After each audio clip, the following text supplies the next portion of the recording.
आगामी गणपती उत्सव मिरवणूक व ईद ए मिलाद उत्सवच्या पार्श्वभूमीवर 25 ऑगस्ट रोजी सकाळी मूर्तिजापूर तालुका क्रीडा संकुल येथे दंगा काबू योजनेची रंगीत तालीम घेण्यात आली। यात मूर्तिजापूर शहर, बार्शी टाकळी, मूर्तिजापूर ग्रामीण, माना, पिंजर, बोरगाव मंजू या पोलीस स्टेशनमधील अधिकारी व कर्मचाऱ्यांनी सहभाग घेतला। आगामी सण उत्सव लक्षात घेता कायदा सुव्यवस्था अबाधित ठेवण्यासाठी या दंगा काबू सरावाची रंगीत तालीम घेण्यात आली।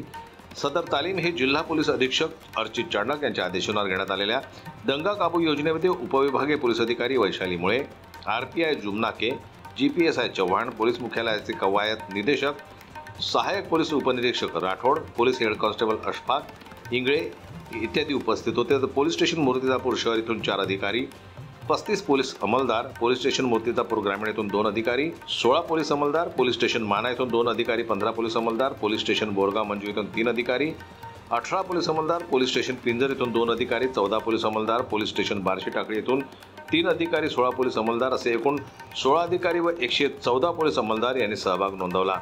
या सरावामध्ये टीएस ग्रेनेड 10, टीएस सेल 10, स्टन ग्रेनेड 10, डाय मार्कर ग्रेनेड 10, स्टन सेल 4 असे एकूण 44 एम्युनेशन खर्च झाले। दंगा काबू योजनेतील सर्व अधिकारी अंमलदार यांना मॉब डिस्पोजलचे लेक्चर देऊन प्रात्यक्षिक करण्यात आलं।